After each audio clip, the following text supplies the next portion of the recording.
Sup guys, welcome back. In today's video, I'm going to be talking about something pretty controversial, and I wanted your opinion on it. So this is going to be more of a conversation and me just talking out loud than anything. Give me a frame. So yeah, it's going to be about suicide, and I'm going to try and keep it, keep the vibe high because I know how stressful of a topic this is. So bear with me while I talk out loud. Let's see how I do. So I want to talk about it because I think it's important. A lot of the posts I've seen on Facebook and Instagram and Snapchat even recently have been about, I think we've all seen them from coworkers, family, friends, just talking about, man, if I died right now, I bet my friends wouldn't care. Or like, I wonder if my family would even notice if I died, or I'm feeling so bad today, but nobody to talk to, whatever. And they're talking about all about how they want to off themselves, and it's just like, I've never seen somebody in my life who has killed themselves or has tried to, and I know a lot of them that had warning signs beforehand. I think most people who kill themselves, they think that it's hopeless. I think the reason that people kill themselves, I think it's a combination of two things: pain and hopelessness. If you are in pain, say like you have a pain in your shoulder and there's no hope to it, and you're having it for the rest of your life, and it's like an unbearable pain. It's something you can't deal with, and I think a lot of people are going to kill themselves then, right? It's not something that you can deal with. I think the shoulder is a bad idea because people have like dislocated shoulders and whatever. But imagine something where like I think the magic, I think the concoction that you have to do for suicide is pain and hopelessness. It's a sad thing, right?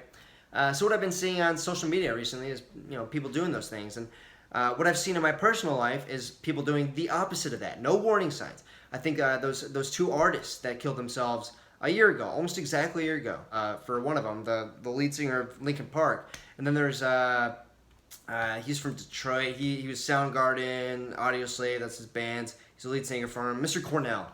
I don't know his first name. But they didn't have any warning signs. I'm thinking back, they didn't. I remember the day before that lead singer of Linkin Park killed himself. He didn't have any warning signs. It was all like nobody knew why he killed himself until like you started looking back in his past, and you could see a year before that. You could see him writing music, and like years before that, writing music about his depression. He was very vocal about it, and then it was just a long thing, a long strain of nothing. Whole lot of nothing. No talking about depression, just happy smiles. The day before he died, he was at a party, and he was smiling and hugging and stuff. They put on an act. And the thing is, at that moment, I think that at that moment, when he stopped talking about it and stopped making music about it, that's when he was in a true suicidal nature. I think that he was hopeless, and he was still in pain. And people can hide pain. People can hide pain. I'm a Marine. Trust me, you can hide pain.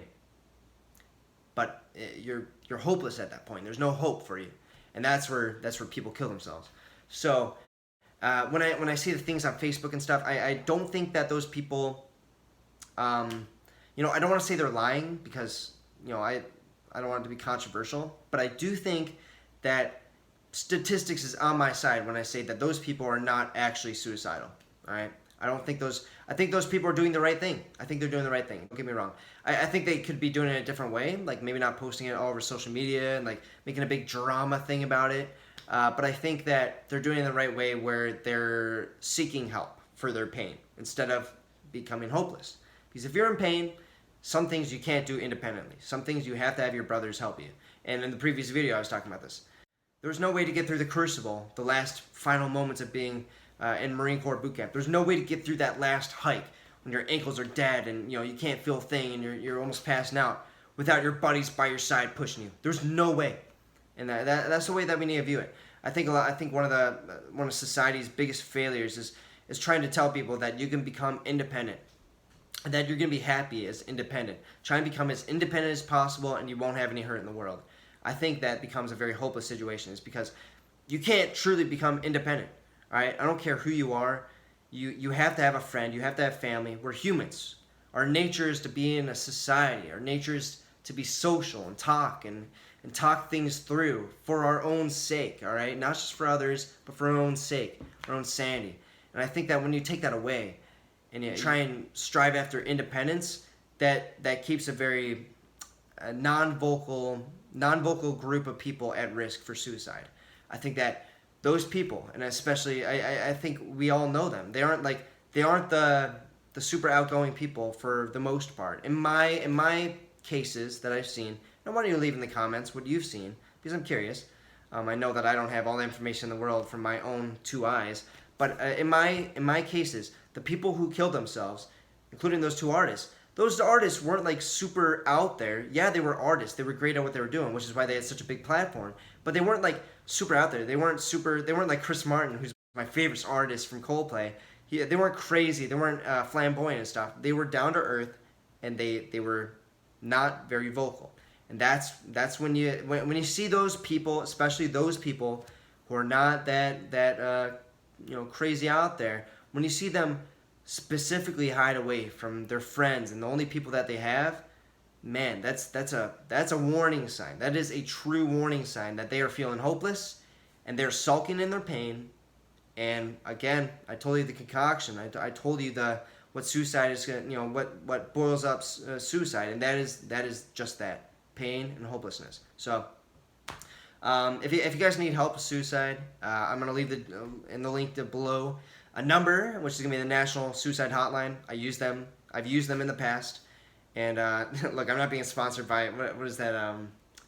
Those guys are awesome too. I forget what they're called, but there's some counseling service that everybody's being sponsored by right now. But that National Suicide Hotline, they're awesome. I've used them in the past. They just talk to you, and you're gonna find out that those people aren't professionals. They're just people to talk to, and when it really just helps just to call them and then have somebody to talk to, even if they don't know what they're talking about and they literally don't say a word during that entire conversation. Just letting it out to somebody and knowing that it's going to somebody, your pain, just letting it out helps so much. So I'm going to leave that number in the description.